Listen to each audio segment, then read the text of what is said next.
협착증은 진행 단계에 따라 치료 방법이 다른 것을 알고 계신가요? 어떤 분들은 운동치료, 어떤 분들은 주사치료만으로도 좋아질 수도 있지만 어떤 분들은 수술을 받아야 하시는 분들도 있습니다. 협착증 치료에서 중요한 것은 이것인데요.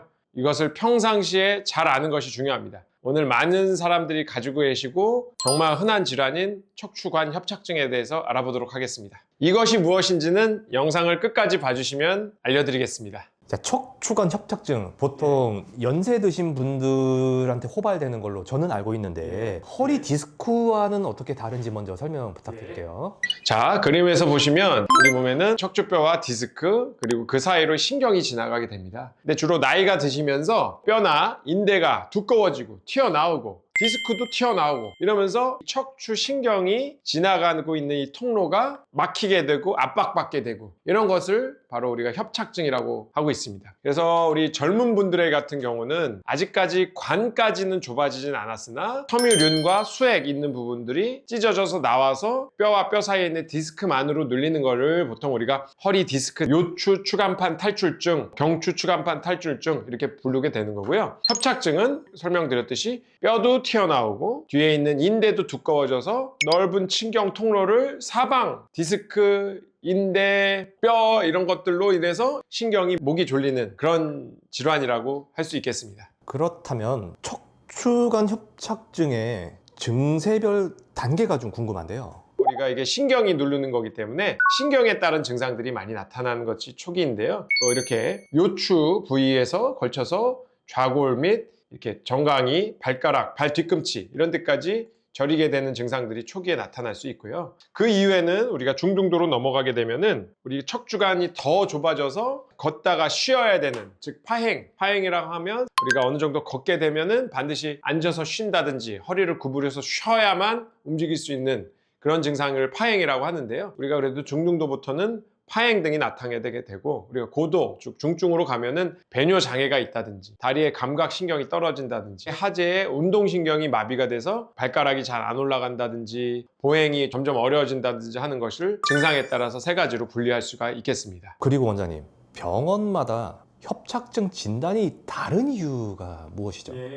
우선 그것은 아마 MRI 영상에 따라서도 다를 수도 있고요. 아니면 엑스레이를 가지고 진단을 내려서 그런 경우도 있고 증상만 가지고 말씀하신 경우도 있을 겁니다. 아마. 왜냐하면 모든 병원이 가자마자 MRI를 찍진 않기 때문에 보통 초기에는 신체 검진 그리고 엑스레이를 통해서 진단을 하게 되는데요. 예를 들어 X에서 보시면 3, 4번 사이의 디스크 공간과 추간공, 이 귓구멍 같이 생긴 것을 추간공이라고 하는데요. 디스크 공간과 추간공이 어느 정도 넓게 형성된 걸 볼 수 있습니다. 근데 이분과 같은 경우는 4, 5번 디스크 공간이 3, 4번에 비해 조금 20%, 30% 좀 줄어 보이고 그리고 보시다시피 이 추간공의 간격도 어느 정도 줄어 보이는 것을 볼 수 있고요. 그 이하 5번, 1번, 5번 요추와 천추 1번은 더욱더 줄어든 걸 볼 수 있습니다. 그래서 이런 것을 토대로 우리가 경도에 척추 협착증이 있다라고 진단하시기도 하고 근데 만약에 환자분께서 증상이 심해지셔서 혹은 MRI를 찍었는데 엑스레이보다 더더욱 실질적으로 디스크가 많이 눌러서 엑스레이는 경도이나 MRI 상에서는 이렇게 많이 눌리는 경우가 있어요. 그래서 이것은 어쨌든 뭐 심하다, 경미하다 이런 표현보다는 일단은 증상과 이제 엑스레이와 처음 진단하신 분의 임상적 소견으로 경증인지 중증인지를 파악하게 되고 그 이후에 MRI를 찍었을 때 더욱더 정확한 소견이 나오기 때문에 우선 이 병이 심하다고 해서 무조건 수술하고 경미하다고 해서 그냥 뭐 약만 먹는다든지 뭐 이렇게 단순하게 나눠지지 않기 때문에 꼭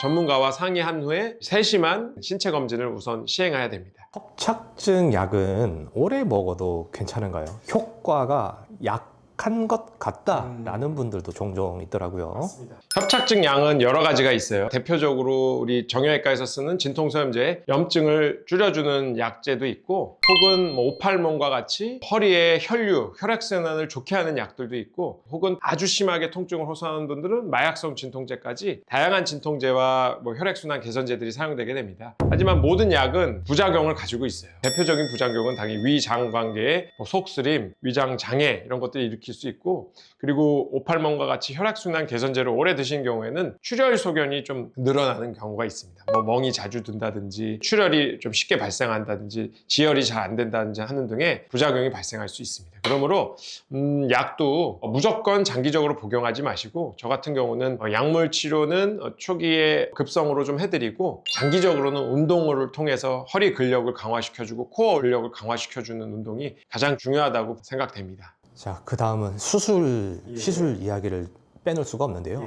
신경 성형술, 감압술, 유합술, 그리고 신경 차단술은 각각 뭐 일반화하기는 어렵겠지만 통상적으로 어떠한 상황의 사람들이 받는지.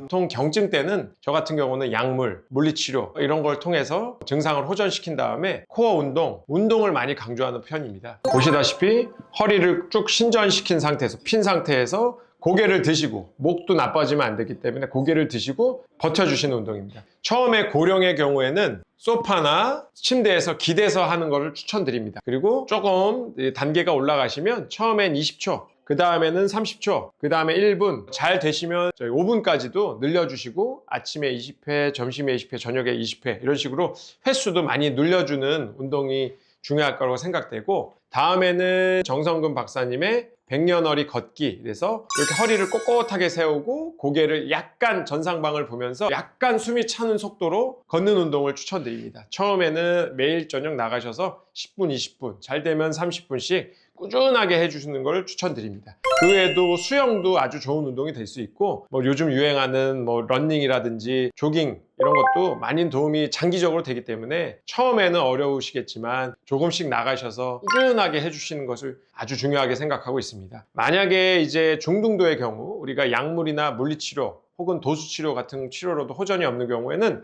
저는 이때부터 신경 차단술을 시도하고 있습니다.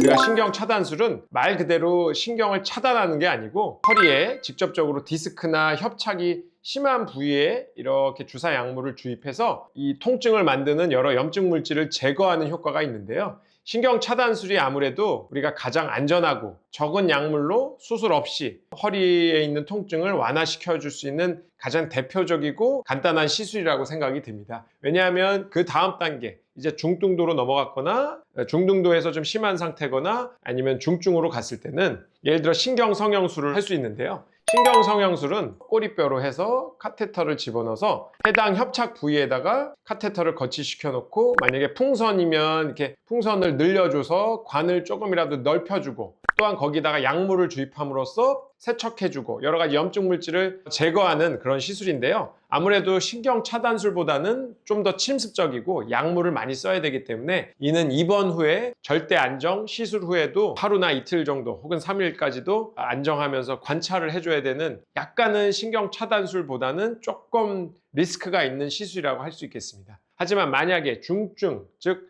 신경이 마비가 됐다든지 혹은 이제 다리가 근력이 떨어진다든지 감각이 심하게 없어졌다든지 하면은 신경 차단술과 신경 성형술보다는 아무래도 수술적 치료, 즉 감압술 혹은 척추 유합술 등의 수술적 치료를 고민하게 될 수 있습니다. 척추 감압술은 추간판 감압술이라고 하는데요. 요즘은 내시경으로 양방향 내시경, 뭐 단방향 내시경 해서 눌려있는 이 신경이 눌린 병변을 내시경으로 제거하거나 혹은 약간 최소 침습적으로 째서 제거하는, 어떻게 보면 전신 마취가 좀 필요한 수술이라고 할 수 있겠습니다. 그리고 척추 감압술은 우리가 디스크가 심해서 신경을 많이 눌려서 신경의 장애, 즉 마비나 운동장애, 감각 저하 등이 있었을 때 권하게 되고, 만약에 젊은 사람들 60대, 65세 이하 분들이 감각이 떨어지거나 운동신경에 장애가 있다면 감압술이 응급수술이 될 수도 있습니다. 그래서 이 같은 경우는 빠르게 가서 감압술을 받아서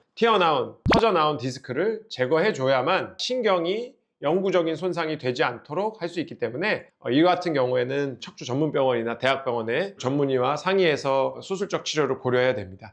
그리고 척추관 협착증은 장기간 눌려서 생기는 만성적인 근육 약화와 감각 저하는 간단한 척추 감압술보다는 척추 유합술을 많이 하게 됩니다. 근데 이 같은 경우는 아시다시피 뒤에 있는 인대와 우리 뼈 이런 것들을 다 제거하고 뼈와 뼈 사이를 이렇게 스크류로 고정하는 수술이기 때문에 비교적 신중해야 된다고 볼 수 있겠습니다. 이 같은 경우는 아주 심한 보통 중증의 신경협착증에서 시행하게 되고 그 외에 뭐 급성 골절로 인해서 신경이 너무 눌린다든지 이런 경우에 시행되기 때문에 환자분들이 아까 말씀드린 신경학적 증상, 감각 저하 혹은 운동신경의 제한, 장애 이런 것들이 있을 때 그래도 필요로 하는 수술이라고 볼 수 있겠습니다. 자, 결국 핵심은 증상이 심해질 때까지 참지 말고 초기에 치료를 하는 게 좋은 거네요. 예, 맞습니다. 우리가 디스크, 척추 협착증은 인간이라면 중년 이후에 누구나 올 수 있고 대부분의 사람들이 평생 일생 동안 그래도 한 번, 두 번 이상은 느끼게 되는 증상입니다. 그래서 우선 허리가 심하게 아픈 경우에는 근처 정형외과 전문의와 혹은 신경외과 전문의와 상담하셔서 척추 디스크 혹은 척추관 협착증이 심한지 경도인지 중등도인지 중증인지를 확인하고 먼저 단계적으로 약물치료, 물리치료, 그 다음 신경차단술과 같이 단계적으로 시행하길 바라고요. 만약에 일시적으로 통증이 좋아졌다 하더라도 이 허리의 퇴행은 평생 우리가 함께 살아야 될 좀 고약한 친구라고 생각을 해주십시오. 그래서 이게 사라지는 건 아니기 때문에 수영이라든지 허리를 강화시켜주는 꼿꼿하게 세워서 걷는 백년허리 걷기 운동, 플랭크 운동과 같은 꾸준한 운동을 해야만 저희가 건강한 허리를 수술 없이 평생 유지할 수 있습니다. 그 한간에 맨발 걷기, 예. 거꾸리가 좋다 하시면서 많이들 하시는데 척추관 협착증 환자가 절대 하지 말아야 할 운동과 도움이 되는 운동 다시 한번 좀 정리해 주시죠.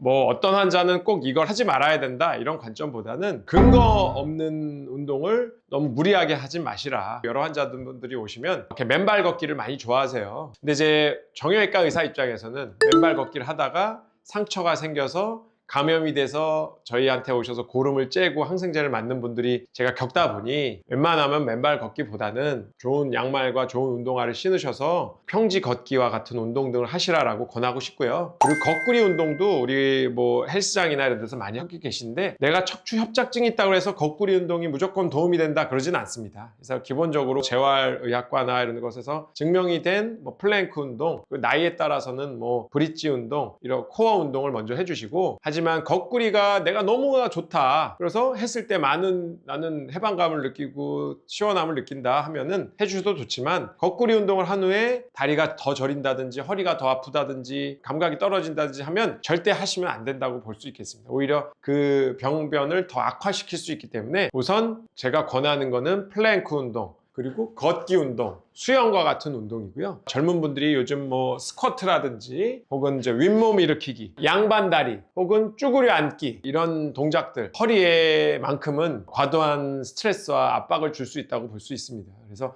허리는 되도록 피셔서 걷는 운동 그리고 편 상태로 하는 운동들을 많이 해주는 것을 추천드리겠습니다. 척추관 협착증은 단순한 허리 통증이 있는 분들도 있지만 다리가 저린다든지 혹은 아주 심한 경우 걷는 것이 불편하고 운동 능력이 저하되고 대소변 장애까지 일으킬 수 있는 아주 스펙트럼이 넓은 질환입니다. 그러므로 증상과 혹은 엑스레이 소견, MRI 소견을 통해서 정확하게 평가하고 초기에서부터 단계별로 관리를 한다면 나중에 우리가 큰 수술을 막을 수 있기 때문에 우선 우리가 목표를 수술적 치료를 안 받는 허리, 건강한 허리를 유지한다라는 목표를 가지시고 처음에 요통이 생겼을 때 전문의 선생님들 만나셔서 우리가 처음부터 뭐 고가의 시술이나 처음부터 수술이나 이런 걸 받지 마시고 운동치료, 물리치료, 간단한 뭐 신경주사 이런 간단한 치료를 통해서 통증이 회복된다면 허리에 좋은 운동, 허리에 좋은 습관을 꾸준히 가지시는 것이 매우 중요합니다. 그래서 허리 통증이 오래 지속된다면 디스크나 협착증 여러 가지 가능성이 있기 때문에 꼭 전문가에게 진료를 받기를 권해드립니다.